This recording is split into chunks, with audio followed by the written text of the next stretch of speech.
Yes. दरवाजे पर खड़ा सेक्रेटरी कमरे के अंदर हाथ में फाइल लेकर आया था। इस वक्त मैं बिजी हूँ बिलाल, ये फाइल थोड़ी देर बाद लेकर आना, और अब मेरे रूम में किसी को मत भेजना। सेक्रेटरी के कुछ बोलने से पहले ही बहराम खान उससे बोला और पैकेट से सिगरेट निकालता हुआ उसे लाइटर की मदद से जलाने लगा।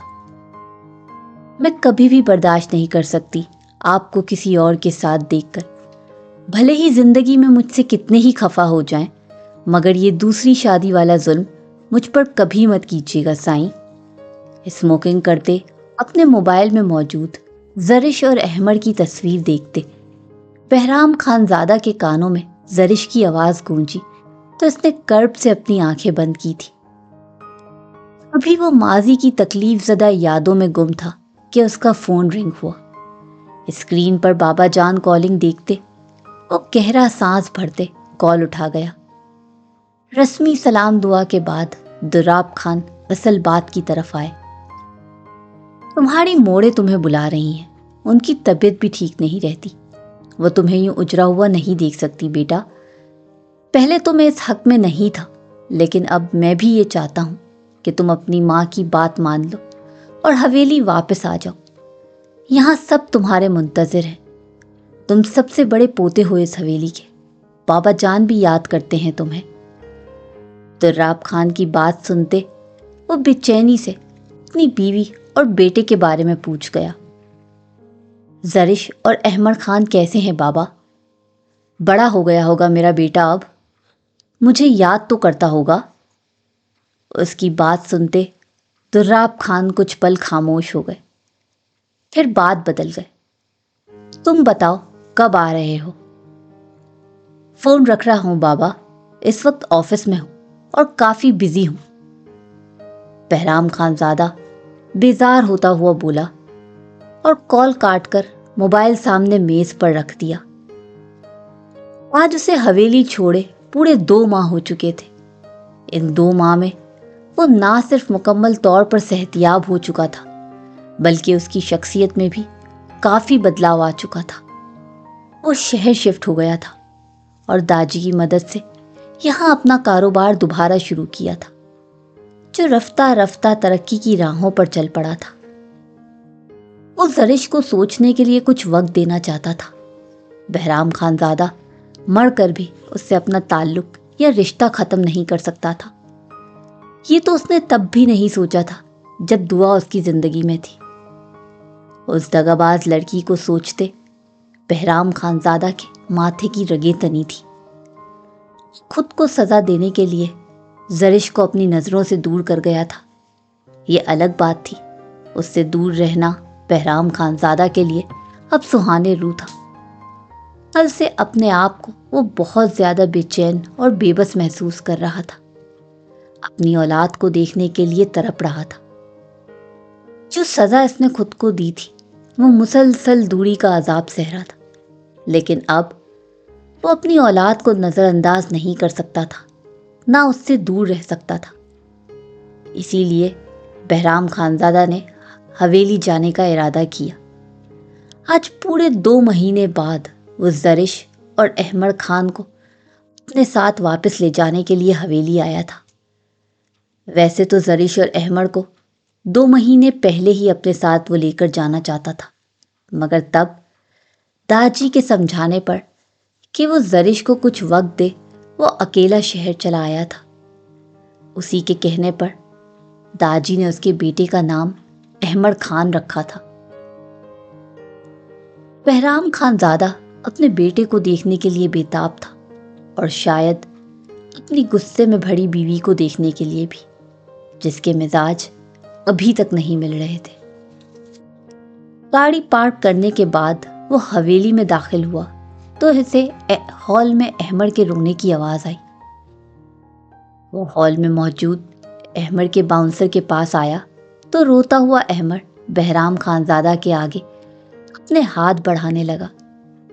उसने अहमद का गाल अपनी उंगली के पोड़ों से छुआ तो वो मुस्कुराने लगा। बहराम खुश था। उसके बेटे ने दूसरी बार मुस्कुराकर उसे खुशामदीद किया था। اس نے جھک کر جلدی سے احمد کو گود میں اٹھانا ہی چاہا تھا کہ زرش دوڑتے ہوئے کچن سے باہر آئی اور جھپٹنے کے انداز میں اسے اپنی آغوش میں بھر لیا، جو اس کی گود میں آ کر خاموش ہو گیا تھا۔ زرش بہرام خانزادہ کو نظر انداز کرتی ہوئی احمد کو لے کر اپنے کمرے میں جانے لگی۔ شکل میں تو پورا ہی مجھ پر چلا گیا ہے۔ بہرام خان کی بات سن زرش پلٹ کر اسے دیکھنے لگی۔ میرا مطلب ہے ماشاءاللہ بہت پیارا اور معصوم ہے ہمارا بیٹا۔ زرش کے دیکھنے پر بہرام خانزادہ جلدی سے بولنے لگا۔ وہ اس کی کوئی بھی بات کا جواب دیے بغیر ایک بار پھر کمرے میں جانے کے لیے مڑی۔ ویسے اگر دیکھا جائے تو باپ بھی اتنا برا نہیں ہے احمد کا۔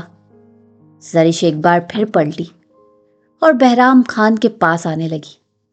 آپ کہنا کیا چاہ رہے ہیں خان؟ اس کے پاس آتی ہوئی اس سے پوچھنے لگی۔ کہنا نہیں، پوچھنا چاہ رہا تھا۔ احمد کو دیکھ کر اس کے بابا کی تو یاد آتی ہوگی تمہیں؟ نہیں، بالکل بھی نہیں آتی۔ زرش بولتی ہوئی احمد کو لے کر اپنے کمرے میں چلی گئی۔ آؤ بہرام خان، میں آج سوچ ہی رہا تھا کہ تمہارا آنا ہوگا۔ داجی اسے مردان خانے میں آتا ہوا دیکھ کر صوفے پر بیٹھنے کا اشارہ کرنے لگے۔ داجی، میں زیادہ دن نہیں رک پاؤں گا، آفس میں کافی کام پینڈنگ پڑے ہیں اور اس بار میں زرش اور احمد کو ساتھ لے کر جاؤں گا۔ اس کے بولنے پر داجی کسی گہری سوچ میں پڑ گئے۔ بہرام خانزادہ بہت غور سے داجی کے تاثرات دیکھنے لگا۔ آج 2 دن گزر گئے تھے بہرام خان کو حویلی آئے۔ اس دن کے بعد سے اس کا زرش سے سامنا نہیں ہوا تھا۔ وہ بالکل کمرہ نشی ہو کر رہ گئی تھی۔ آج بہرام خانزادہ نے اس سے 2 ٹوک بات کرنے کا فیصلہ کیا تھا۔ کچھ سوچتے اور زرش کے کمرے کی جانب چل دیا، پر اندر سے آتی آواز پر اس کے قدم باہر ہی رک گئے۔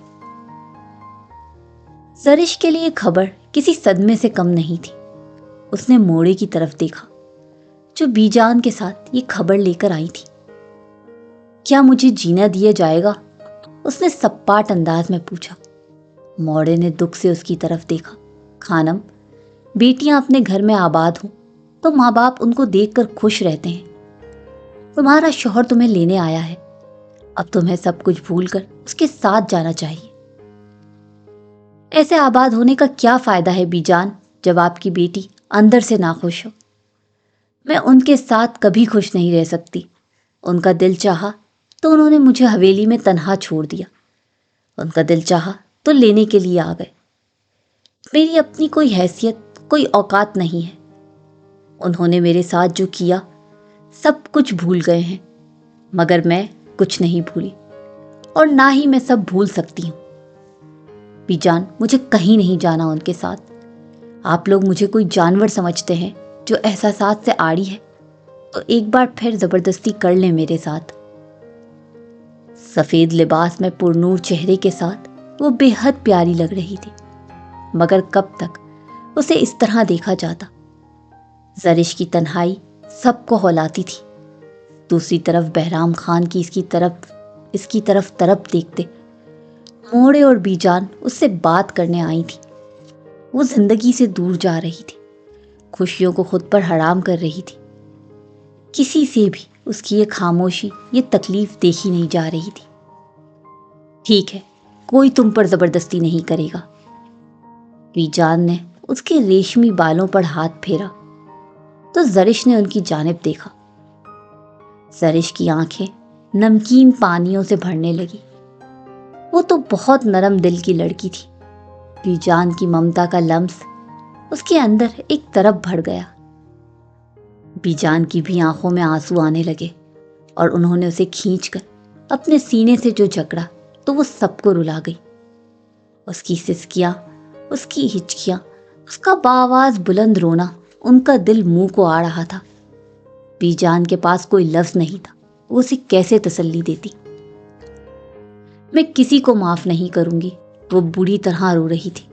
قاتل ہے بہرام خان میری خوشیوں کے، اس نے چیخ کر کہا मोरे बेबसी से उसे देख रही थी और साथ खुद भी रो रही थी। ज़रिश चंदा, बस करो, उन्होंने कहा तो उसने नफ़ी में सर हिलाया, जबकि गालों पर आंसुओं की लकीरें थीं। बीजान, उस शख्स ने मुझे बहुत तकलीफ दी है, बेहद तकलीफ। इसकी मोहब्बत, इसकी दुआ, जिसकी वजह से मैंने अपनी शादी के अव्वलीन दिन अजियत में गुजार दिए, तब भी मुझे सिला ना मिला। वो जुनूनी सी हो रही थी और मुसलसल रो भी रही थी, अपने साथ साथ उनको भी तकलीफ दे रही थी। बीजान तो वहां से उठ गई, उनसे मजीद उसकी हालत नहीं देखी जा रही थी, जबकि बीजान की जगह अब मोड़े ने ले ली थी। ज़रिश, मेरी बच्ची। उन्होंने इसको पकड़ा तो वो माँ के लम्स पर नए सिरे से बिखरती तड़प रही थी। अहमद बेड पर लेटा हुआ रोने लगा तो ज़रिश ने आगे बढ़कर उसे गोद में उठा लिया। अहमद को भूख लग रही है मोड़े, कहते साथ वो अहमद को लेते रुख पलट गई, जबकि मोड़े भी अफसुर्दा सी कमरे से बाहर निकल गई। बहराम खान बाहर खड़ा उसकी एक एक बात सुनते शर्मिंदगी की तह गहराइयों में उतरा था। उसकी हिम्मत ही नहीं हुई कि वो उसे संभालता। वो उल्टे कदमों वहां से निकल गया। दाजी तक ये पैगाम पहुंच गया था कि ज़रिश ने इनकार कर दिया है। उन्हें उम्मीद थी कि यही होगा। अभी कुछ देर पहले बहराम खान भी आया था उनके कमरे में। वो उनके सामने ही बैठा था जब बीजान की जानिब से पैगाम आया। उसके जबड़े तने। दाजी ने उसकी जानिब देखा मगर बोले कुछ नहीं, जबकि वो जैसे आया था वैसे ही चला गया। घर की सारी औरतें आज अपने किसी जानने वाले की तरफ गई थीं। थोड़ी देर तक शानजे और उरूब के पास बैठकर अहमद को लेकर वापस अपने कमरे में आ गई थी। अहमद का पेट भरकर उसको सुलाने के बाद वो शावर लेने चली गई। तब उसे महसूस हुआ जैसे कमरे में कोई आया है। कमरे में कौन मौजूद है, जरा मेरे कपड़े तो दो। कमरे में मौजूद गुल के ख्याल से ज़रिश उससे कपड़े मांगने लगी। थोड़ी देर बाद उसे कपड़े पकड़ा दिए गए थे, मगर ये उसके मुंतखब करदा कपड़े हरगिज नहीं थे जो उसने बेड पर शावर लेने से पहले रखे थे। ये रेड कलर का पठानी फ्रॉक था। कुछ हैरान होती वो कपड़े पहनकर वॉशरूम से बाहर निकली। बेड पर सोते हुए अहमद के करीब वो बहराम खान को बैठा देखकर एकदम डर गई। साथ ही टावल उसके हाथ से छूटकर नीचे गिर गया कि क्यों आए हैं आप मेरे कमरे में। ज़रिश के पूछने पर बहराम खानज़ादा चलता हुआ उसके पास आया, जो बगैर दुपट्टे के गीले बालों में हैरत ज़दा सी उसके सामने खड़ी थी। ये भी मालूम हो जाएगा कि क्यों आया हूं मैं यहां पर, पहले अपना दुपट्टा तो लो। वो ज़रिश के करीब आकर जिस तरह उसके सरापे को नजर भर कर देखता हुआ बोला तो ज़रिश फौरन बेड पर मौजूद अपना दुपट्टा फैलाकर ओढ़ने लगी। फीड करवाया है अहमद को। वो ज़रिश को देखे बगैर बेड पर सोए अहमद की तरफ बढ़ता हुआ ज़रिश से पूछने लगा। कुछ झिझकी थी। जी थोड़ी देर पहले ही। ये क्या कर रहे हैं आप साईं? अहमद को छोड़ें। वो दुपट्टा ओढ़ते हुए बहराम खान को जवाब दे रही थी।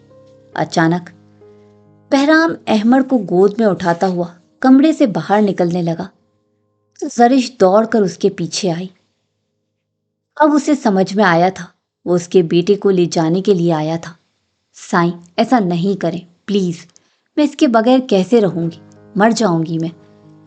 ज़रिश रोती हुई इल्तिजाई अंदाज में बहराम खान के साथ साथ चलती हुई बोली, मगर बहराम खानज़ादा उसे देखे बगैर अहमद को गोद में उठाए लंबे लंबे डग बढ़ता हुआ हवेली से बाहर निकल चुका था। आप मेरे साथ ऐसा नहीं कर सकते, मैं आपको कभी भी माफ नहीं करूंगी। बहराम खानज़ादा गाड़ी के पास पहुंचकर गाड़ी का दरवाजा खोलने लगा तो ज़रिश ने बोलते हुए अहमद को उसकी गोद से लेना चाहा। खामोशी से गाड़ी में बैठो खानम। वो जरिश का हाथ झटक कर अहमर को दिए बगैर जरिश को हुक्म देता हुआ बोला।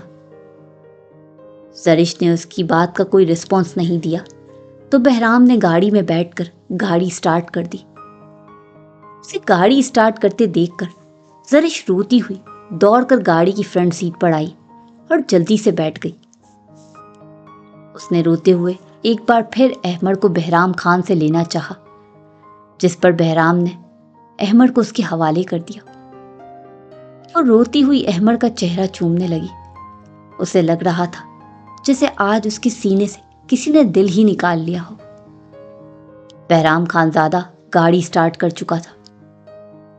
ये क्या कर रहे हैं आप खान? गाड़ी का दरवाजा खोलें प्लीज। जरिश ने बोलने के साथ ही अपनी तरफ का दरवाजा खोलना चाहा, मगर वो लॉक था। सर ढको अपना। बहराम खानजादा उसकी बात को नजरअंदाज करता हुआ जरिश को उसके दुपट्टे का होश दिलाने लगा, क्योंकि उसकी गाड़ी हवेली के मेन गेट से बाहर निकल चुकी थी। आप समझने की कोशिश करें, घर में सब मुझे ना पाकर परेशान होंगे। तो बहराम खानजादा को देख परेशान होकर बोली, दाजी को मैं 2 घंटे पहले ही बता चुका हूं कि आज मैं उनकी पोती को उठाकर अपने साथ अपने घर ले जाऊंगा। बहराम उसे देखे बगैर ड्राइविंग करता हुआ बोला, उनकी पोती को नहीं, आप अपने बेटे को अपने साथ लेकर जाने के लिए आए थे यहां पर। जरिश अहमर को खुद से भींचती हुई जताकर बोली, ये क्या कर रही हो खानम? इतनी जोर से मेरे बेटे को सीने से चिपका कर जगा दिया। इतनी मोहब्बत, थोड़ी गुंजाइश इसके बाबा के लिए भी निकाल लो। इसकी बात सुनते जरिश ने घूर कर बहराम खान को देखा था। वैसे मैं तुम्हें यही क्लियर कर देता हूं, मैं यहां से अपने बेटे को ले जाने के लिए नहीं आया था। मुझे अपने बेटे के साथ साथ उसकी मां की भी जरूरत है। अपने दिल से ये ख्याल निकाल दो कि मेरा बेटा ही मेरे लिए अहम है। अगर सिर्फ इसे ले जाना होता तो तुम्हारे वॉशरूम से बाहर आने का इंतजार नहीं करता। जरिश के घूरने पर बहराम उसको देखता हुआ बोला तो वो खामोश हो गई, जबकि अहमर जरिश के कंधे पर सर रखे सो गया था। वो खिड़की से बाहर देखने लगी और बहराम खान अब खामोशी से ड्राइविंग करने लगा। 3 घंटे का सफर करके मुसलसल गाड़ी में बैठे बैठे वो थक चुकी थी। बहराम खान अहमर को गोद में उठाए हुए फ्लैट के अंदर दाखिल हुआ। 2 कमरों पर मुश्तमिल ये छोटा सा फ्लैट बहुत खूबसूरती और सलीके से सेट किया गया था। बेडरूम में एक तरफ बेबी कॉट रखा था, जिसमें बहराम अहमर को डाल खुद वॉशरूम चला गया था, जबकि जरिश पूरे फ्लैट का जायजा लेने लगी। बेड के एक साइड बेबी कॉट था और दूसरी तरफ ड्रेसिंग टेबल रखा था। बेडरूम का सारा फर्नीचर सफेद और ब्राउन कॉम्बिनेशन में था। सामने दीवार पर बड़ा सा एलईडी टीवी लगा था और एक तरफ दीवार में नस्ब बड़ी सी ग्लास डोर वाली वार्डरोब थी।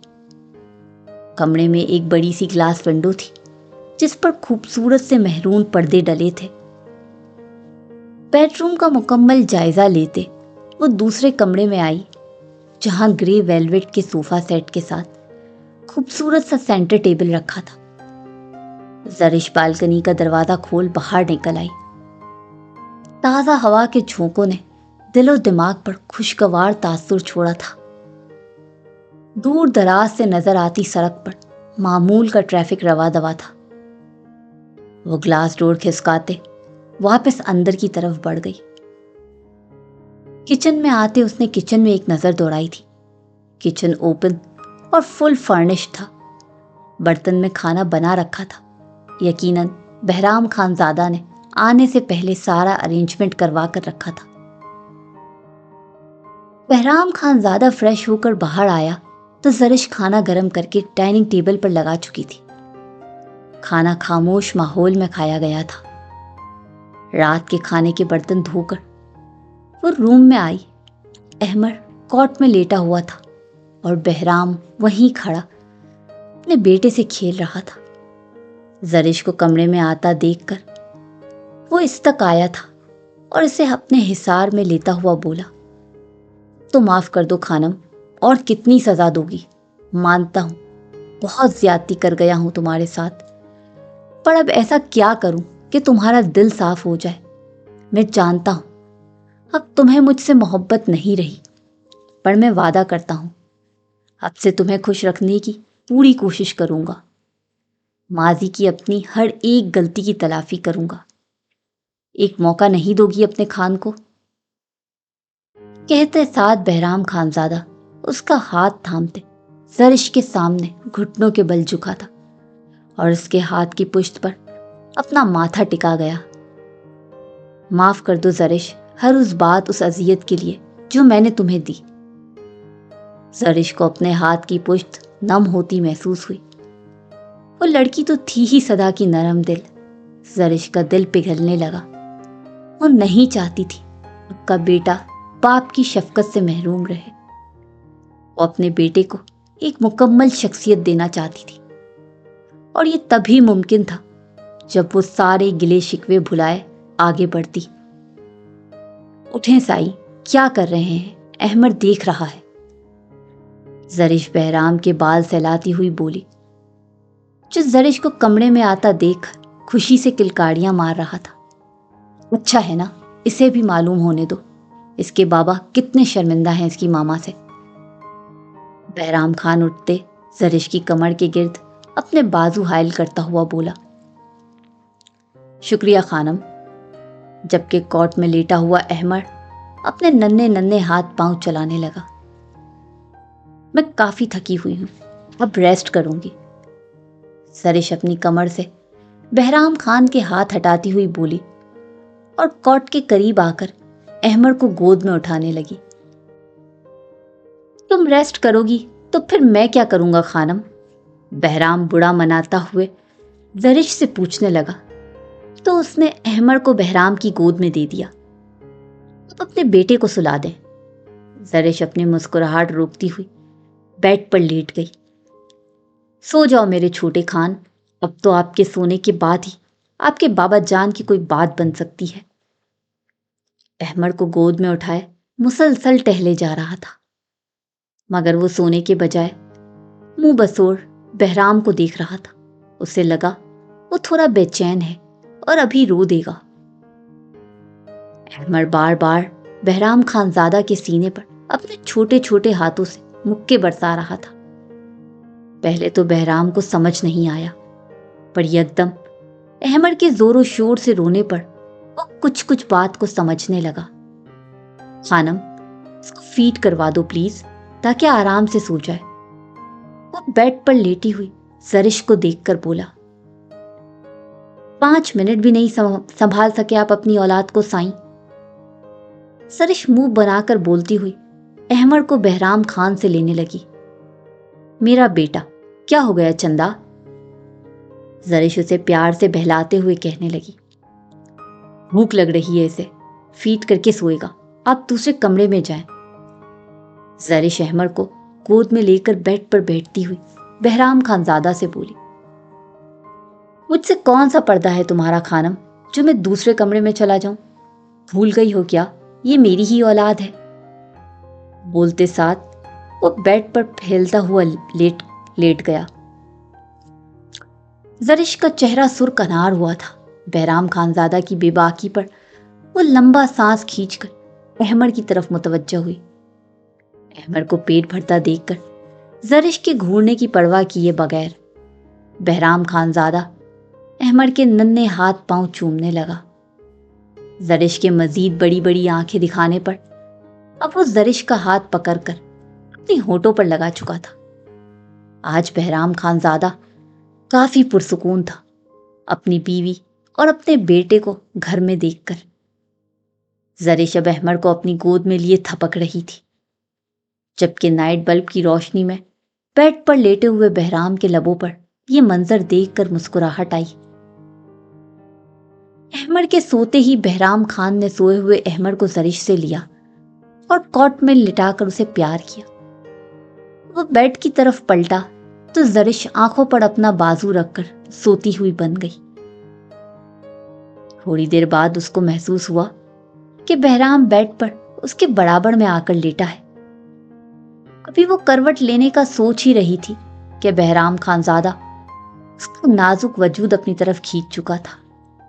زرش نے اس کے اقدام پر اپنی آنکھوں سے بازو ہٹایا تو بہرام نے فوراً اس کے ہونٹوں کو اپنے ہونٹوں سے گرفت میں لیا۔ اس سے پہلے اسے پیچھے کرتی وہ زرش کی دونوں کلائیاں قابو کر چکا تھا۔ کتنے ہی پل یوں ہی گزر گئے مگر اس کے تشنا لب ابھی بھی پیاسے تھے۔ وہ زرش کا ایک ایک نقش چومتا ہوا اب زرش کی گردن پر جھک چکا تھا۔ بہرام خانزادہ کے والہانہ پن کو دیکھتے ہوئے زرش بوکھلا چکی تھی۔ بہرام خانزادہ زرش کے بالوں میں اپنے ہاتھوں کی انگلیاں پھنسا کر اس کا چہرہ اوپر کرتا ہوا بولا، I love you زرش, I really do۔ کہتے ساتھ اس نے اپنے ہونٹ زرش کی پیشانی پر رکھ دیے۔ آئندہ کبھی بھی تمہیں میری ذات سے ذرا بھی تکلیف نہیں پہنچے گی خانم، چاہو تو کتنی ہی بڑی قسم لے لو۔ زرش کو اندازہ تھا کہ بہرام خانزادہ اپنے کیے پر شدید نادم ہے۔ وہ زرش کا نازک سراپا اپنے حصار میں لیتا ہوا بیڈ پر لیٹے اپنے اور زرش کے درمیان دوریاں مٹانے لگا۔ 1 سال بعد آج حویلی میں احمد کی پہلی سالگرہ کی تقریب منعقد کی گئی تھی۔ ساری حویلی بڑکی کمکموں سے سجائی گئی تھی۔ حویلی والوں کے چہرے خوشی سے دمک رہے تھے۔ عروب اور عارض خان کے ہاں اللہ نے ایک ننھی سی رحمت بھیجی تھی جس کا نام انہوں نے آنیہ رکھا تھا۔ وہیں شانزے اور بالاج کے ہاں بھی خوشخبری تھی۔ حویلی کے سب لوگ اپنی اپنی زندگی اچھی گزار رہے تھے۔ ٹھیک ہو؟ بالاج خان نے الٹی کر کے باہر آتی شانزے سے پوچھا، جس کے چہرے کی تھکن واضح تھی مگر پھر بھی اس نے سکون سے ہاں میں گردن ہلائی تو بالاج کو اس پر بے تحاشا پیار آیا۔ آ جاؤ، آرام کر لو، میں جوس لے کر آتا ہوں تمہارے لیے۔ نہیں بالاج، کچھ بھی پینے کی گنجائش نہیں ہے، دعوت میں کافی کچھ کھا لیا، بس آپ کے سینے پر سر رکھ کر لیٹ جاؤں تو نیند اچھی آئے گی۔ شانزے کی بات پر بالاج خانزادہ نے مسکراتے ہوئے اسے اپنی باہوں میں اٹھایا اور بیڈ پر لٹا کر دھیرے سے کہا، مجھ سے محبت کر کے شانزے تم نے مجھے مغرور بنا دیا ہے۔ اتنا کہہ کر اس نے شانزے کے ماتھے پر اپنے لب رکھے اور اس کا سر اپنے سینے پر رکھ لیا۔ زرش کی آنکھ اپنے پیٹ پر بوجھ محسوس کرتے کھلی تو بہرام خانزادہ اس کے پیٹ پر باڑی باڑی اپنے لب رکھ رہا تھا۔ ان کے یہاں پھر خوشخبری تھی۔ وہ بہت پیار اور نرمی سے اس کے پیٹ پر ہاتھ پھیر رہا تھا۔ زرش نے مسکراتے ہوئے یہ لمحہ دیکھا اور دوبارہ آنکھیں بند کر کے سونے لگی، کیونکہ اسے پتا تھا جب تک وہ بہرام خانزادہ کی اولاد اس دنیا میں نہیں لے آئے گی، بہرام کو ایسا کرنے سے روک نہیں سکتی۔